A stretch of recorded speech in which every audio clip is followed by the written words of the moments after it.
¿Desde cuándo empezamos a sentir orgullo por no poder hacer una sola cosa a la vez? La pregunta parece absurda, pero tal vez por eso mismo es tan urgente. Durante años nos dijeron que ser multitarea era una habilidad superior, una especie de superpoder moderno. Leer mientras respondemos mensajes, escuchar una reunión mientras adelantamos un correo o escuchar este podcast mientras hacemos muchas otras cosas. Peor, o ver una película mientras revisamos el celular, o almorzar mientras contestamos pendientes, conversar mientras pensamos en lo siguiente, vivir mientras administramos 5 pestañas siempre abiertas en nuestra cabeza. Y claro, uno puede sentirse muy eficiente así, muy requerido, muy funcional, muy imprescindible. El problema es que muchas veces eso que llamamos eficiencia no es concentración, es fragmentación. No estamos haciendo más. Estamos partiéndonos más. Durante mucho tiempo, yo también creí que eso era una virtud. Lo decía casi que con orgullo que soy multitasking. Como si la mente fuera una cabina de radio, una mesa de control o un computador con memoria infinita. Hasta que el cuerpo, que no lee discursos motivacionales ni perfiles de LinkedIn, empezó a pasar factura. Hola, yo soy Luis F. Molina y esto es De Vuelta a De la Columna a la Cabeza y al Corazón. Podcast de cada 15 días. Bienvenidos al episodio número 40, basado en mi columna publicada en La Patria de Manizales. Paremos la obsesión por ser multitarea. Este episodio nace de una confesión personal, pero no se queda ahí. Durante 7 años hice radio y en muchos momentos eso significaba hacer varias cosas al tiempo. Presentar, locutar, coordinar, hacer de todo, estar pendiente de las noticias de última hora claramente y tratar de que todo sonara como si nada estuviera ardiendo detrás, así como intento que sea este podcast. La radio sí me dio oficio, reflejos y criterio, pero también me entrenó en algo que hoy miro con sospecha, que es vivir con mi cabeza partida. Nos enseñaron a llamar capacidad a la fragmentación, eficiencia a la dispersión y compromiso a la imposibilidad de apagar la mente. Parece más valioso quien está en todas partes que quien sabe estar profundamente en una sola. Yo creo que la cultura de la hiperproductividad, donde nos vendieron la idea de que hacer más, de que estar ocupados era ser exitosos, y pues la idea del éxito nos seduce demasiado. Por eso hoy quise invitar a Isabel Montoya. Isabel es ingeniera, pero también es apneísta, por interés, por casualidad y por ánimo. Y digo esto último porque hay actividades que uno no empieza solamente por disciplina, sino por una mezcla muy humana de curiosidad, deseo, quizás de terquedad, pero sobre todo de deseo de vida. Las mujeres nos han dicho que nosotras somos multitareas y los hombres no, que las mujeres podemos hacer varias cosas al tiempo y los hombres no tanto. Y creo que eso no es una habilidad ni siquiera desarrollada, sino que ha sido algo cultural. Con Isabel quiero hablar de atención, del cuerpo, del agua, de ingeniería de sistemas, pero de límites, de ansiedad, de concentración, de esa verdad que parece elemental pero que se nos está olvidando. A veces lo más inteligente no es hacer más cosas, sino hacer solo una con todo el alma. Y además, este episodio no tiene extra tiempo. No porque no haya tema siempre hay de sobra. Pero tal vez justamente por eso este episodio necesita obedecer su propia idea. Una sola conversación, una sola línea de pensamiento, una sola invitación. Hoy no vamos a abrir otra pestaña al final. Hoy vamos a intentar cerrar algunas. Bienvenidos. Por 7 años de mi vida hice radio y es lo que me llevó a abrir este podcast.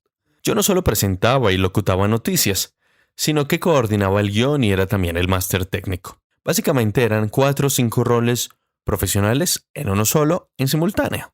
Desarrollé muchas habilidades, se los confieso: la improvisación, la calma en medio de tormentas periodísticas y una muy particular: leer una cosa mientras escribía otra en un teclado. No sé si eso debería ir en la hoja de vida o en la historia clínica, pero durante mucho tiempo lo presenté como una supuesta virtud. A muchas personas yo les decía que era un hombre multitasking, multitarea, esa habilidad tan apetecida, tan celebrada y tan útil para parecer eficiente en un mundo que confunde la velocidad con la inteligencia y la disponibilidad con el compromiso. Sin embargo, con el paso de los años, he llegado a pensar que esa fue una de las prácticas más lesivas o destructoras que incorporé a mi salud mental. Y se los cuento. No porque la radio no me haya dado oficio, reflejos y criterios, porque me la dio y vivo muy agradecido de mis años radiales, sino porque también entrenó mi cabeza para vivir partida en varias direcciones al mismo tiempo, en una especie de espiral de ansiedad y pérdida de atención que hoy aún trato de contener. Por ser multitarea terminé quemado. Sí, sufrí el famoso síndrome del burnout, que me incapacitó 50 días hace unos 6 años. 50 días. Fue un antes y un después de mi vida. Y desde entonces he ido buscando desmontar esa idea de hiperproductividad que durante tanto tiempo confundí con talento, con carácter y con compromiso. Apenas en 2026, gracias al acompañamiento psicoterapéutico de María Leonor Velázquez, voy lográndolo de manera más consciente. Sin embargo, lo que más me inquieta no es solo mi caso, sino la facilidad en la que la cultura entera puede celebrar aquello que le enferma. Nos enseñaron a llamar capacidad a la fragmentación, eficiencia a la dispersión y entrega a la imposibilidad de apagar la mente. La distracción dejó de ser un accidente y empezó a aparecer una credencial de época. Sí, como si la atención plena fuera un lujo de personas desocupadas y no una condición mínima para pensar, cuidar y vivir con alguna hondura. Así nos convencimos de que hacer muchas cosas al mismo tiempo era una forma superior de rendimiento, cuando en realidad muchas veces es apenas una manera elegante de no estar en ninguna parte. El filósofo y psicólogo William James lo vio hace más de un siglo, cuando todavía no existía el celular ni el correo electrónico. En sus Principios de Psicología de 1890, él escribió que la capacidad de traer de vuelta voluntariamente una atención que ha divagado una y otra vez es la raíz misma del juicio, del carácter y la voluntad, es decir, volver al presente nos lleva a poder tener un buen discernimiento. No lo dijo como una metáfora ni como recomendación de productividad. Él lo aseguró como un diagnóstico de lo que nos hace humanos. Lo que está en juego cuando perdemos la atención no es solo el rendimiento laboral, no, sino la capacidad de discernir, de comprometernos con las personas que nos aman y que nos rodean, y de ser alguien con coherencia interna. La multitarea en ese sentido no es solo un hábito ineficiente, sino que es una erosión del carácter.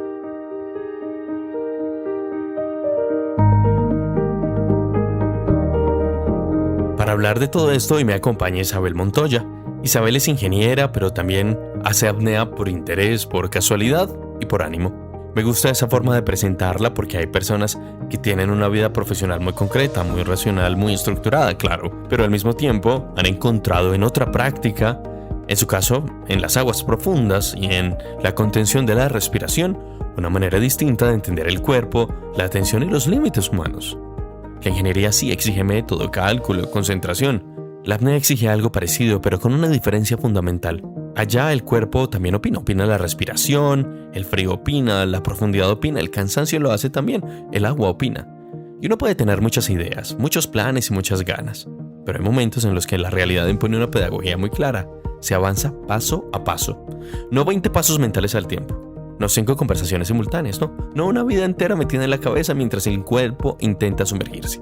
Un paso, una decisión, un braceo, una respiración, una lectura del agua, una tarea a la vez. Por eso esta conversación me parece tan valiosa. Isabel no viene a hablarnos de atención desde una teoría bonita, no, porque este no es un podcast de expertos, sino desde experiencias donde la dispersión puede tener consecuencias reales, donde la presencia no es una frase de bienestar, sino una condición para continuar. Con ella, converso a continuación en 3 bloques sobre lo que significa concentrarse en tiempos de tanto ruido, de tanta bulla, sobre la diferencia entre exigirse y violentarse, sobre la humildad de reconocer los límites y sobre esa inteligencia que aparece cuando dejamos de confundir velocidad con profundidad. Aquí comienza nuestra conversación en su primera parte. Vamos entonces con nuestra entrevista y ya estoy aquí con Isabel Montoya, pero de ahora en adelante Isa. Isa, ¿cómo vas? Bien, muy bien, gracias Luis. ¿Y tú? Muy bien, muy bien. Y estábamos justamente en la manera en la que estaba haciendo la introducción, pues yo estaba explicando que pues más allá de tu labor profesional, pues haces apnea. apnea es una labor. A ver, comencemos por el principio. ¿Cómo le explicarías a alguien qué es la apnea que tú haces, que no es apnea del sueño, por demás? Básicamente es aguantar la respiración bajo el agua. Pues tiene muchas disciplinas, pero es eso. Aguantar la respiración bajo el agua, en piscina o en el mar. En piscina es hacer distancia y en el mar es hacer profundidad. Ok. Y viene mucho de lo que significa, por ejemplo, el griego de apnea. Ap es sin, nein es aliento, sin respirar, sin soplar. Entonces, sin respirar, sin soplar. Esa es la apnea. ¿Por qué haces apnea? Bueno, todo surgió como una búsqueda personal y llegué a la apnea y desde el momento cero me encantó. Me encantó poder estar en silencio conmigo misma, con mis pensamientos y no poderme escapar de ellos. Ok. Además porque yo siento, Isa, que cuando uno está haciendo apnea, pues también tiene que ser muy disciplinado con los pensamientos que se permite. Porque yo no me imagino uno con un ataque de pánico o ansiedad, pues no queda. Sí, tal cual. Como que el principio de la apnea no es la relajación. O sea, sí necesitamos estar suficientemente relajados porque el cuerpo cuando está pensando está consumiendo oxígeno y lo que menos queremos es acabarnos el oxígeno. Pero más allá de la relajación es poder estar presentes y tratar de concentrarnos en una sola cosa. Y esa única cosa es o la técnica o el cuerpo, las sensaciones. En el caso de la profundidad, estar únicamente pendiente de la compensación de los oídos. Entonces es eso, estar en una sola tarea para no consumir todo el oxígeno que tenemos en el cuerpo. Y lo dijiste, una sola tarea. Es que, Isa y oyentes, es que la multitarea nos seduce con una fantasía. Esa fantasía se llama simultaneidad. O sea, responder mientras escuchamos, producir mientras pensamos, avanzar mientras sentimos si se quiere, cumplir mientras nos estamos agotando. Entonces, lo que yo quise hacer, y por eso comencé haciéndote la pregunta de la apnea, es que revela una verdad mucho más profunda. Es que, por ejemplo, los procesos vitales siempre necesitan continuidad y orden, porque el cuerpo no respira con desorden. O sea, uno exhala, pero inhala, exhala, descansa y vuelve a empezar. No lo hace todo junto. Pues no mezcla la entrada del aire con su salida, no convierte el descanso en culpa ni en fracaso. Respira porque se respeta una secuencia. Pero ahí está, tú te imaginas donde uno hiciera todo. No, es que es imposible hacerlo todo junto. Es más, muchas veces ni nos damos cuenta que cuando estamos masticando y luego tragamos, cuando tragamos no respiramos. Nosotros siempre, entonces por eso la gente se ahoga cuando está hablando y está comiendo. ¿Tú has notado eso? Sí. Hacemos muchas cosas al tiempo y ni nos damos cuenta. Por eso te invité a esto, a este podcast, porque ¿en qué momento crees tú que se nos fue la mano con esto de creernos que hacer muchas cosas al tiempo nos hace supuestamente mejores? Yo creo que la cultura de la hiperproductividad, donde nos vendieron la idea de que hacer más, de que estar ocupados era ser exitosos, y pues la idea del éxito nos seduce demasiado. Entonces, si eso es tener que hacer más cosas, tener que tener más trabajos, tener que tener 80 actividades que hacer en el día y terminar súper cansados y decir, hoy hice muchas cosas, entonces hoy fui muy productivo y soy exitoso por eso. Tú eres ingeniera de sistemas. Yo soy ingeniera de sistemas. Y pues es que mira, es otra analogía o a modo de metáfora que nos queda, que es que hasta un computador se bloquea cuando tiene que hacer muchas cosas al tiempo. La famosa memoria RAM. Tal cual. Y esa, o sea, quiero que me expliques un poquito si pudiéramos hacer como la analogía de la memoria RAM con el cerebro. Porque ¿cómo hace uno para entender que un computador también se ponga lento, falla o incluso termina en la famosa pantalla azul en el que ¡pum! Bye? Sí, mira, ahí la memoria RAM es como si fuera nuestra capacidad de atención. Y digamos que tienes tu navegador, el que sea, y empiezas a abrir pestañitas. Entonces el correo, el chat, Instagram, sí, vas abriendo pestañitas, conversaciones. Y en algún momento se va a bloquear porque ya no es capaz de procesar más cosas. Y así creo yo que funciona nuestra cabeza. Tenemos un límite de capacidad de prestar atención. Y si tenemos muchas pestañas abiertas, pues él está intentando enfocarse en una, pero detrás en realidad está teniendo el resto en background ahí, procesándose al tiempo. No es que no es que las pare, están ahí procesándose en segundo plano. Eso me recuerda un poquito a mi papá en la época de los computadores de torre, que a mi hermano y a mí nos compró un computador de torre. Entonces le decía al señor ingeniero de sistemas, venga, ¿y cómo hacemos entonces para que esto no se ponga tan lento? Entonces el señor le dice, no, pues es memoria RAM. Entonces le dice, póngale la más grande que tenga. Y entonces el señor, pero no es así tan simple. Es que yo siento que también creemos que nos vamos a llevar como todo al extremo. Y voy a hacer no sé, una crítica que me va a caer a mí perfectamente. Por ejemplo, con la ropa y los zapatos, compramos cosas como si fuéramos 100 pies. Tenemos zapatos como si fuéramos 100 pies. Solo tenemos 2 pies, solo podemos usar un par de zapatos al tiempo. Pero tenemos muchísimos pares de zapatos. ¿Por qué necesitamos hacer tantas cosas? ¿Por qué todo tanto? ¿Por qué tanto? ¿Por qué no nos cuesta una cosita? O sea, ¿por qué la singularidad nos parece rara en este momento? ¿Cómo lo ves? A ver, yo no sabría decirte por qué, no tengo la respuesta para eso, no me gustaría también saberlo. Pero sí creo que es una idea externa. Creo que es una idea que nos vendieron y que nos compramos porque simplemente es muy atractiva. Sí. Y es para los demás, porque no es para uno, o sea, es para mostrar, es hacia afuera. Entonces tengo muchos zapatos para que los demás me vean, no solamente para mi comodidad, porque yo podría estar cómoda con un par de zapatos, con 3, 4, 5 y no con 10 o 20. Igual con la ropa. Creo que es mostrar y es más hacia el exterior que hacia el interior. Me gusta eso, ¿sabes? Porque creo que esa especie de validación externa nos lleva a confundir mucho el norte de lo que queremos, lo que deseamos versus lo que realmente necesitamos. Y yo siento que cuando uno cree y hace su examen, lo que necesita en realidad es más bien poco. Y uno cree que necesita tanto, porque le ofrecen muchas alternativas. Es que si esto y si lo otro. Lo mismo yo pienso que pasa cuando uno es multitarea. Es que si acabo esto aquí, puedo hacer esto acá, y puedo hacer esto aquí, y no sé cuánto acá.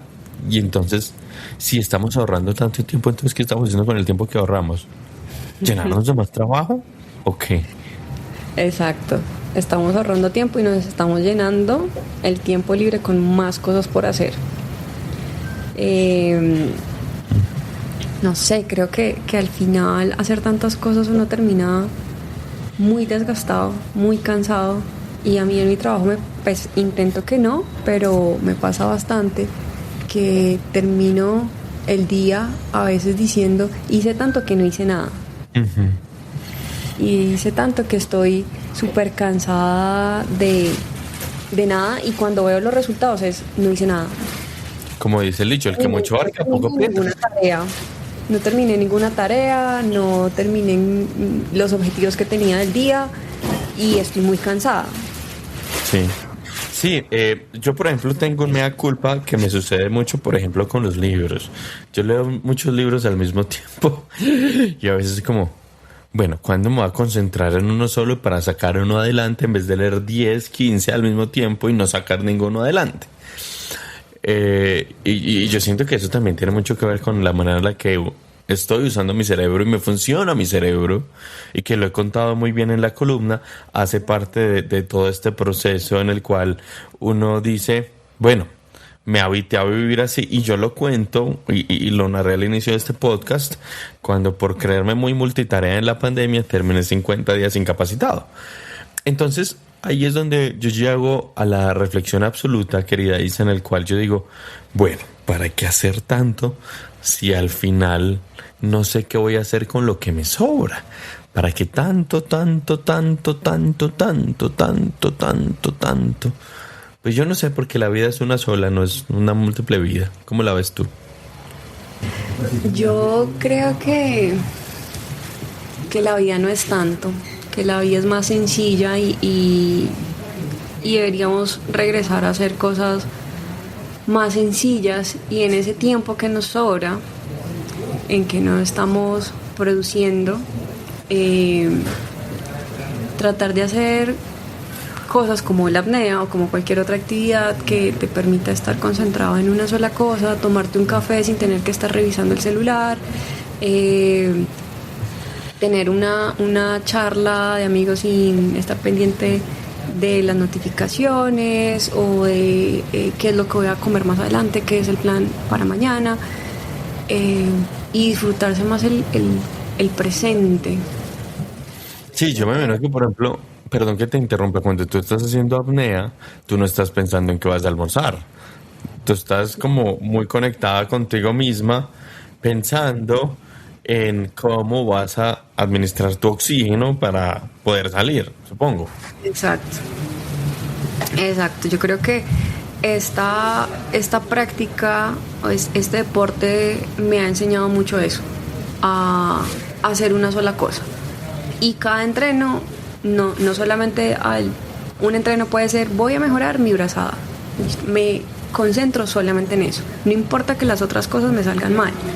El siguiente entreno voy a mejorar mi capacidad, pues, de mantener el aire, no importa las otras cosas. Y al final, mejorando una cosita chiquita a la vez, me he dado cuenta que el progreso ha sido mucho mayor que cuando intento hacer muchas cosas al tiempo, porque igual me abrumo y digo, ¿en qué momento hago qué? Y si estoy concentrada en una, entonces se me está olvidando la otra. Entonces, nada. Es que de uno de abrumarse a agobiarse solo hay 3 pasos. Solo hay 3 pasos, y en el agobio uno ya se bloquea, ya literalmente se queda cargando, como el cursor o cualquier cosa. Vamos a volver a la columna y ya regresamos con Isa para continuar nuestra charla. Estás escuchando en Spotify, en Apple Podcast, YouTube. Donde sea que estés, no olvides suscribirte al canal para que no te pierdas ningún episodio. Esto es De la columna a la cabeza y al corazón, con Luis F. Molina. Ya regresaremos con Isabel. Continuemos con la columna, porque es que el problema, además, es que nos acostumbramos a vivir partidos, es decir, a leer sin leer, a escuchar sin escuchar, a responder sin pensar y a mirar sin contemplar. Poco a poco, sin que se note demasiado, eso nos erosiona, vamos perdiendo la atención profunda, esa que nos permite conectar, comprender, crear, amar, aprender y terminar una idea sin sentir que algo invisible nos está jalando del cuello hacia otra pestaña, otro pendiente u otro estímulo. Gloria Mark es profesora de informática en la Universidad de California. Ella lleva 2 décadas midiendo lo que ocurre en el cuerpo cuando saltamos de una tarea a otra tarea. Sus estudios muestran una correlación muy fuerte entre cambiar muy rápidamente de atención y el aumento del estrés medido con monitores de frecuencia cardíaca. En condiciones de laboratorio, la presión arterial sube y también suben los niveles de cortisol, la hormona del estrés. También se incrementa. Lo que el cuerpo registra no es eficiencia, es una alarma que es sostenida. Luego esa alarma, esa alerta, ese estado de alerta siempre está sostenido y a la larga se paga con ese síndrome del quemado del burnout, de ansiedad crónica o de simplemente de esa sensación difusa de estar agotado sin haber hecho nada que valga la pena. Quizás por eso hoy nos cuesta tanto simplemente estar. Vemos una película y revisamos el celular. Lo hablamos en el podcast anterior con Sebastián Garay Gil. Abrimos un libro y a las 3 páginas sentimos la ansiedad de mirar si alguien escribió. Estamos en una conversación y quizá ya estamos redactando mentalmente la respuesta, sin escuchar y sin comprender, mirando de reojo una notificación o calculando qué puede venir después en el diálogo. La vida se nos volvió una terrible sucesión de ventanas abiertas, como esos computadores agotados de 30 pestañas, funcionando que de pronto empiezan a sonar como un avión viejo antes de un despegue porque su ventilador no da más. El problema es que ese computador somos nosotros. Bastante milagro hacemos con no perder las llaves todos los días. Por eso recuerdo a mi profesora de segundo de primaria, de nombre Elizabeth, cuando ella me decía, no se le pierde la cabeza porque la lleva pegada. Y razón no le falta ni le faltará. Hace poco leí el libro Inmune a la distracción de Nir Eyal y no dejo de pensar en esa paradoja de nuestro tiempo, una paradoja moral. Hemos sofisticado las herramientas para capturar la atención, pero hemos empobrecido el juicio para defenderla.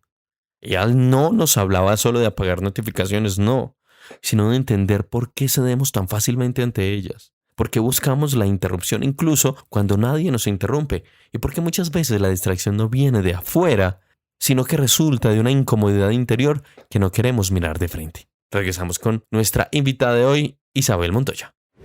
Segundo bloque, estoy con Isa Montoya. Isa, a ver, en el podcast anterior con el gran médico Sebastián Garay Gil estábamos hablando de algo muy interesante y muy importante, y es que nos cuesta estar, porque queremos estar tantas veces en tantas cosas, con el ausente, con el presente y demás, que nos cuesta concentrarnos en lo que hacemos. Y una de las grandes críticas que estábamos haciendo es, por ejemplo, la gente que saca el celular en cine, que le cuesta estar en cine desconectado. Esa labor de desconexión, de sentir que estamos aquí, pero también nos representa un chat por allí, el otro chat por allá, el otro chat por acá, también es una cosa muy difícil. Tú eres contemporánea mía, yo creo que tú te acuerdas, por ejemplo, del Messenger, del MSN Messenger, que uno podía cerrar sesión. Si no me quiero conectar, cierro sesión, listo, no estoy.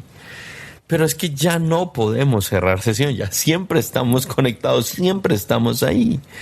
Entonces, caray, a lo que me lleva es que yo soy Luis F., pero también soy el del Instagram, el del WhatsApp, el que siempre está recibiendo por múltiples canales muchos estímulos, muchos mensajes, muchas notas. Y a veces el cerebro le cuesta de tanto habitarse a esto desconectarse. Por eso te digo, extraño mucho la época del Messenger cuando uno cerraba sesión y no estoy. Chao. Me encanta.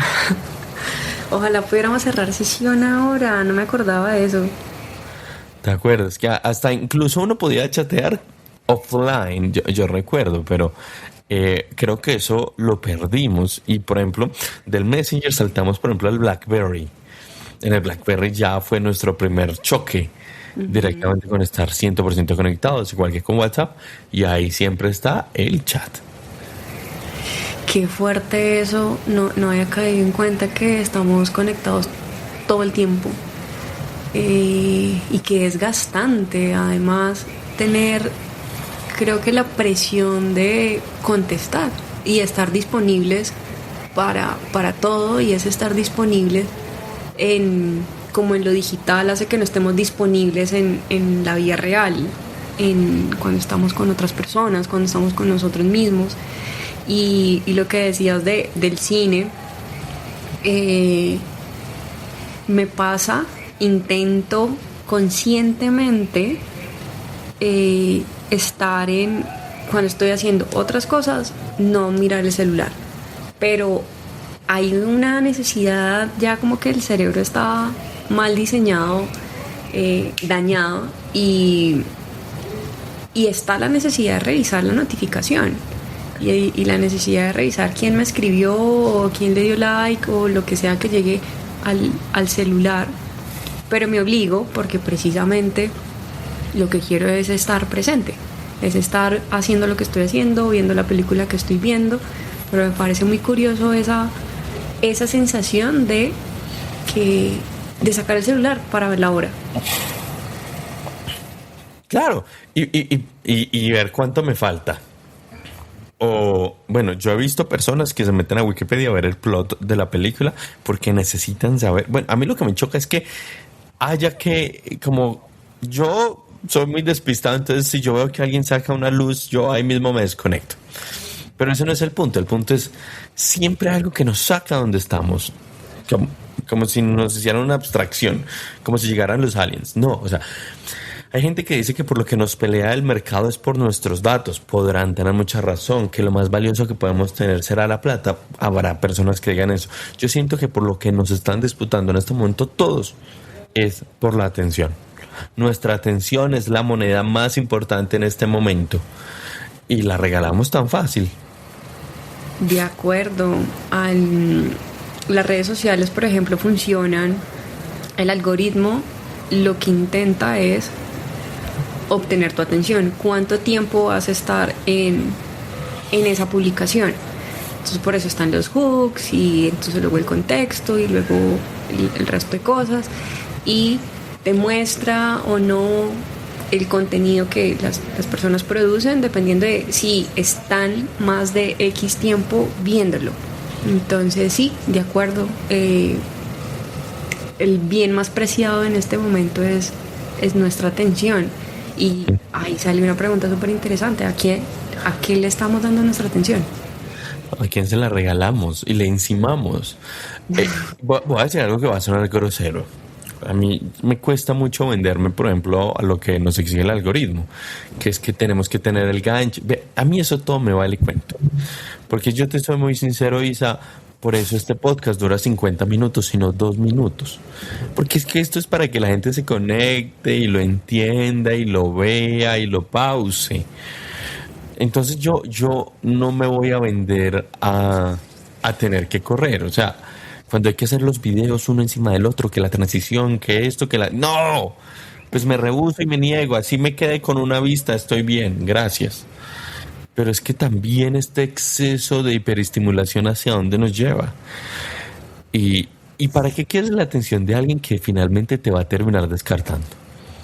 Lo ves y sigues. Y sigue.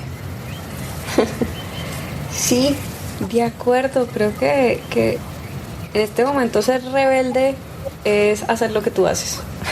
Hacer cosas que duren más de un minuto, tener conversaciones largas, hacer cosas por fuera de este mundo digital y este mundo de las redes sociales. Creo que eso es el acto más rebelde que podemos tener en este momento. Hay que llevar la contraria. Sí, llevar un poquito la contraria y salirnos de ahí también con nuestra propia fuerza de voluntad, salirnos de ese momento, salirnos de las redes sociales, mirar al cielo, no sé, poner el cerebro a pensar en otra cosa, porque ya, o sea, todos los videos cortos lo que hacen es que nuestra atención, nuestro tiempo de atención se reduzca demasiado. Entonces cualquier cosa que dure más de 10 minutos ya nos parece aburrida, nos parece que es demasiado larga. Entonces una película de 3 horas como Oppenheimer no la podemos ver. Sí, o sea, cualquier cosa que dure mucho tiempo nos aburre y finalmente las cosas de la vida o las más importantes duran mucho tiempo. No, y es que hay un estudio que dice que el consumo constante de videos cortos, el consumo alto, compulsivo y muy fragmentado de videos cortos se asocia con peor atención, menor control inhibitorio, más procrastinación, peor sueño y más ansiedad. Hay unos 70 estudios que acumulan casi 100.000 personas que siempre llegan a la misma conclusión, que es que este exceso de contenido descartable literalmente nos va a hacer a todos descartables. Vamos a hacer una pausa y vamos a regresar con la tercera parte de nuestro diálogo con Isa.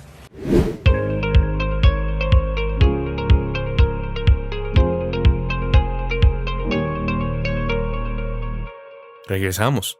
Johann Hari, a quien conocemos por el valor de la atención, que el trabajador promedio pasa el 40% de su tiempo laboral creyendo que hace varias cosas a la vez, cuando en realidad incurre en todos los costos cognitivos de la interrupción, sin obtener ninguno de los beneficios de la concentración. Lo que más inquieta a Hari no es lo que revela nuestra relación con el ocio, sino que cada momento de aburrimiento se está aliviando con mirar el teléfono. El cerebro se está reconfigurando hasta quedar incapaz de tolerar la concentración profunda, y eso es una absoluta desgracia.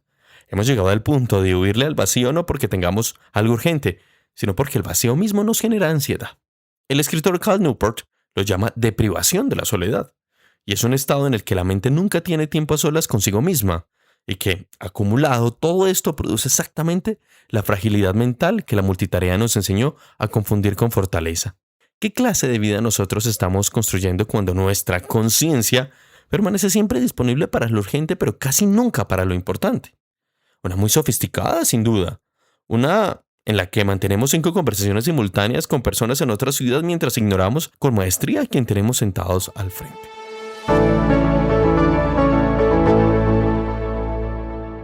Hemos perfeccionado ese vicio de estar presentes con los ausentes y ausentes con los presentes. La mesa familiar con 4 pantallas encendidas no es una escena de conexión, es una escena de abandono colectivo que hemos aprendido a llamar normalidad. ¿Y es que acaso no resulta lamentable ver restaurantes llenos de personas mirando su celular sin hablarse entre ellas? Es que esta no es una discusión sobre la gestión del tiempo. Ojalá fuera tan simple. El asunto tiene que ver con la manera en que hemos organizado el valor de una persona alrededor de su capacidad de respuesta. Hoy parece más confiable quien contesta más rápido que quien piensa bien, más comprometido quien está siempre disponible que quien sabe preservar su atención. La cultura de la multitarea no solo administra mal nuestra energía, también fabrica una moral en la que descansar o no contestar de inmediato empiezan a aparecer pequeñas formas de traición. Nos volvimos disponibles para todo menos para nosotros mismos. Y toca decirlo sin adornos. No estamos diseñados para vivir así. Lo que llamamos multitarea es en realidad una cadena de interrupciones. No estamos haciendo todo al mismo tiempo. Estamos cortando la atención en pedazos cada vez más pequeños y pretendiendo que el resultado sea brillante, lúcido y sano. La atención no es solo una herramienta laboral, es una forma de amor. Una conversación atendida tiene eso casi que sagrado. Un café sin pantallas puede ser una pequeña revolución del contacto humano. Cerremos la conversación con Isabel a continuación. Tercer bloque, Isa. A ver, estábamos mencionando a un escritor que a mí me gusta mucho, que es Cal Newport, que de hecho él me inspiró a escribir la primera columna hace 108 columnas. Pero hay algo que él llama que es la deprivación de la soledad. Y es que nuestra mente ya casi nunca tiene tiempo a solas consigo misma. Y básicamente eso nos está llevando casi que a la misma fragilidad como si estuviéramos todos los días en una multitarea, confundiendo, dureza con fortaleza. Y no sé cómo tú lo veas, pero cuando estuvimos hablando antes de esta llamada, tú me decías que algo muy interesante que tenía la apnea, volviendo a ello, es que tú no puedes hablar con nadie, no vas a escuchar a nadie, estás a solas contigo misma. Y si lo conectamos con lo que dialogamos en el bloque anterior, de que vivimos preconectados, dispuestos en red con los otros, por eso se llama red, pues ya nadie tiene tiempo a solas. Entonces esa desconexión. ¿Cómo ves tú tus momentos de desconexión más allá de la apnea? ¿O cómo tratas de que se asemejen? Pues que la apnea me ha enseñado eso. El primer momento en que cuando uno empieza a hacer apnea y esa primera inmersión, sí, da susto el mar, da susto el azul infinito, la profundidad, pero da susto, mucho más susto, estar solo con tus pensamientos, y eso es lo que no te permite avanzar o no te permite sumergirte más metros.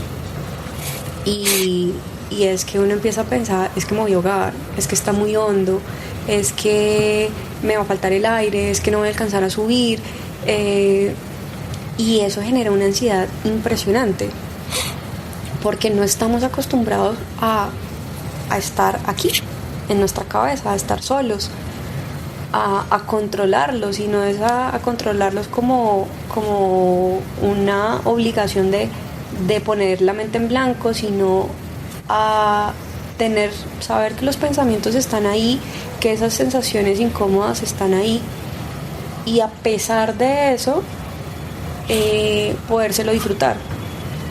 Y eso me ha enseñado muchísimo, y yo le llamo habitar la incomodidad. Sí.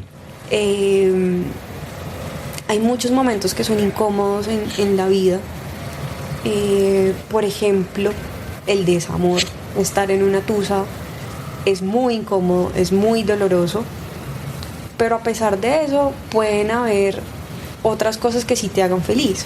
Estar con los amigos, estar con la familia, y puede coexistir ese dolor y esa tristeza con el disfrute, con la felicidad, con otras actividades, y no está mal, no es contradictorio. Entonces habitar la incomodidad y habitarse las emociones que a veces no son tan chéveres, pues están ahí, hay que dejarlas ser, pero también saber que eso no me cohíbe, más bien me puedo permitir hacer otras cosas.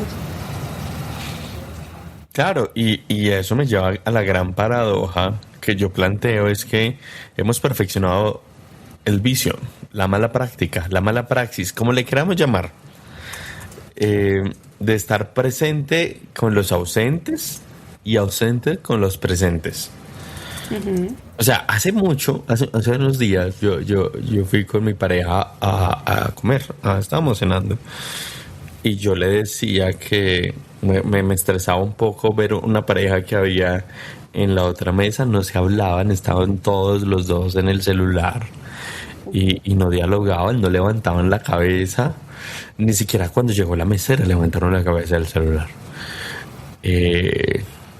No sé, me generó mucha inquietud de eso. ¿Alguna vez te ha pasado que están en la misma mesa, no se están hablando, están viendo el celular, pero se están hablando por celular? Yo no he llegado a eso. De pronto mi mamá me habrá dicho salude a su tío o alguna cosa, o deje de hacerme la cara por variar, pero no, yo no creo que haya llegado a ese punto. Porque es que, primero, yo soy muy lento para escribir por chat, porque pues yo escribo por chat como si estuviera escribiendo en un ensayo, tú has visto. Pues yo soy la persona más seca para escribir en un chat porque soy súper formal y demás. El punto es que, estando con los presentes, tenemos a los ausentes presentes y los presentes los ponemos ausentes. Y cuando ya los que están presentes están de todo ausentes, ahí sí nos lamentamos de que ya estén ausentes. Uh-huh. Y nos dejamos a cada quien en su lugar. Es que estos aparaticos, esta hiperconexión, curiosamente nos ha quitado mucho, y esa labor, o sea, y creo que el trasfondo de nuestro diálogo ha sido que multitarea no es solo el que se meten 10,000 cosas en la oficina, no. Es el que está en la casa y cree que puede cocinar y cree que puede hablar por videollamada y cree que puede mirar las noticias y está en todas partes y no está en ninguna. Es que la multitarea no es algo exclusivamente reservado a la productividad laboral. Es de todo, es una cultura que, por así decirlo, que trasciende las pantallas. Sí, ahorita también estaba pensando que las mujeres nos han dicho que nosotros somos multitareas y los hombres no, que las mujeres podemos hacer varias cosas al tiempo y los hombres no tanto, y creo que eso no es una habilidad ni siquiera desarrollada, sino que ha sido algo cultural que se nos ha impuesto. No soy mamá, pero a las mamás les toca tener muchas más actividades o tareas asignadas culturalmente después del trabajo. Entonces tienen que trabajar, pero además mientras cocinan, cuidar al hijo, estar pendiente del esposo, estar en la llamada, mientras hace el arroz, estar haciendo el jugo, y no es una habilidad. Al final, por eso las mujeres terminan más cansadas que los hombres y terminan teniendo menos tiempo para ellas mismas, que para hacer cosas para ellas mismas, van menos al gimnasio. Creo que eso ha cambiado, pero sigue un poco ahí, que tienen menos tiempo para hacer cosas por fuera de sus obligaciones que los hombres. Es que ahora que estabas hablando de nosotros los hombres, a mí me aterra mucho. Yo tengo muchos amigos que les da por subir videos cuando están manejando y se graban y hacen tremendos videos presentando ahí. Yo era como, yo no soy capaz ni siquiera de usar el celular cuando estoy conduciendo. Y hay gente que es capaz de grabar videos y demás. No, eso me parece muy riesgoso. Y el punto es que tantas cosas que queremos, van a terminar, en vez de oportunidad, se van a volver riesgo. Y yo siento que ahí es donde uno debe poner el límite y volverse rebelde. Y decir, no más. Bienvenidos a la rebeldía de hacer menos cosas. Si tú, para cerrar, Isa, le pudieras decir a uno de nuestros oyentes que se cree multitarea, no estamos criticando que sea multitarea, pero sí, ¿qué le dirías como para que se centre un poquito más? Que ser multitarea no es ser más productivo, que finalmente estás haciendo las cosas con menos calidad y que hay que rebelarse a hacer menos cosas, a hacerlas mejor, y a buscar por fuera de lo que hacemos siempre, buscar actividades que nos alejen uno del celular, de las redes, y que sea una sola tarea, un hobby, pintar, tejer, escribir, leer, una sola cosa al tiempo. Y al principio es muy duro porque el cerebro te pide otro estímulo, pero con el tiempo uno se va acostumbrando y va entendiendo que el ritmo del ser humano es más lento que el que nos han vendido. Y que la lentitud es muy maravillosa. Yo en este momento lo aprecio mucho, así como aprecio mucho como la cadencia en lo que has respondido en este diálogo, Isa. Muchas gracias. Gracias a ti, Luis, por esta invitación. Y que nos quede mucho en el fondo. Hacemos una cosita al tiempo y nos queda bien hecha, pasamos a la siguiente y a la siguiente. No todo es para allá. Chao, Isa, gracias. Chao, Liz, que estés muy bien. Si alguna vez te has sentido fuera de lugar, si estás aprendiendo a amar en tiempos del descarte, si el silencio te ha dolido o salvado, este es tu lugar. Sigue explorando de la columna a la cabeza y al corazón. El podcast de Luis Felipe Molina, donde las palabras bajan al cuerpo y las emociones encuentran nombre. Hay episodios sobre tocar fondo con dignidad, sobre la fe que abraza, sobre la gracia de ser espontáneos y el derecho de no estar siempre disponibles. Son conversaciones reales. Son columnas que respiran. Hay dolor, ternura y sentido, humano y auténtico. Escúchalo donde sea que oigas tus podcasts, de la columna a la cabeza y al corazón. Tu casa también está aquí. Para cerrar, quiero ser explícito. Y hay que serlo. Hay que rebelarse. No con un manifiesto, ni con una aplicación de bienestar general, ni digital, no. Con algo más simple y más radical. Apagarnos. Uso esa palabra a sabiendas de que detesto que se aplique a personas como conectar, porque nosotros no somos electrodomésticos. No fuimos hechos para vivir enchufados, disponibles o con señal permanente. La gran mentira de nuestra época no es que la tecnología nos conecta, es que nos convenció de que necesitábamos de una clase de conexión para estar completos. La rebeldía no es romántica, tampoco es cómoda. Es decirle al sistema que se alimenta de nuestra atención fragmentada y que no hay nada hoy para él, que hasta ahora, que esta conversación, que esta persona, este silencio no están en venta. La atención en tiempos de dispersión se está volviendo una forma de resistencia. Y en últimas, también una forma de ternura. Cuando todo compite por nuestra atención, elegir dónde ponerla se convierte en una decisión profundamente ética. No busco seguir siendo multitarea y les juro que estoy haciendo lo posible para no serlo. Puede ser la peor noticia para LinkedIn, pero pues yo tampoco me voy allá ya mucho. Ya no me parece una medalla moral, ¿saben? Lo veo como una advertencia. Quiero aprender a hacer cada vez menos cosas al mismo tiempo y más cosas con alma. Quiero recuperar la paciencia de terminar una idea, la calma de escuchar sin anticiparme y dejar un silencio, la humildad de aceptar que mi mente no es una máquina ilimitada y que mi cuerpo no tiene por qué pagar la factura de todas mis exigencias. Y sí, desapegarme de ese comentario de tantas personas que le llaman al cuerpo una máquina. No, el cuerpo es el cuerpo. De pronto madurar también sea eso. Aceptar que somos limitados y que no todo cabe. Que la vida no se mide por la cantidad de tareas que tachamos de una lista, sino por la calidad de presencia con la que habitamos lo que hacemos. Que a veces lo más revolucionario no es hacer más, es cerrar las pestañas, los pendientes, silenciar el ruido y respirar, habitarnos, vivir. Y volver con toda atención posible a una sola cosa llamada existir, vivir, amar.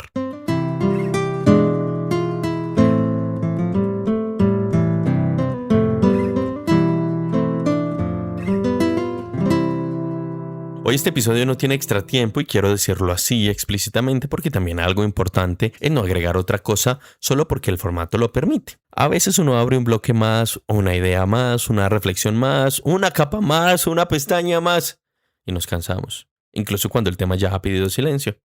Este episodio habla precisamente de eso, de la necesidad de no llenarlo todo, de no convertir cada espacio en contenido, de no sentir que una pausa es una falla, de no abrir otra puerta cuando todavía estamos entendiendo la habitación en la que estamos. Así que hoy no hay extra tiempo. Hay mejor una invitación muy sencilla, es quedarnos en una sola idea.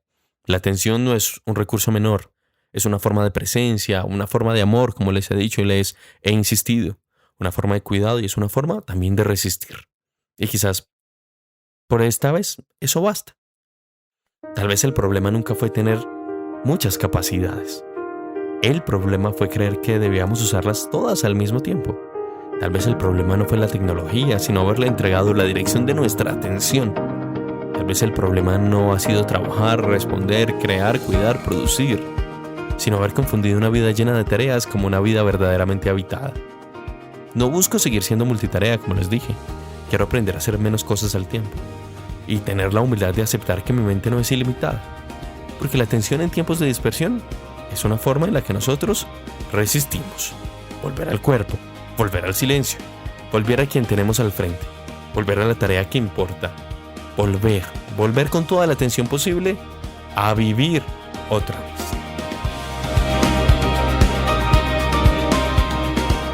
Yo soy Luis F. Molina y hoy conversé con Isabel Montoya sobre la atención, sobre multitareas, sobre agua, límites y la necesidad urgente de dejar de vivir partidos en demasiadas direcciones. Esto ha sido de la columna de la cabeza y del corazón ya en el episodio 40. Y seguiremos hasta donde podamos. Pero por ahora una sola cosa. Gracias por haber escuchado y haber depositado su atención en estas palabras. Hasta la próxima.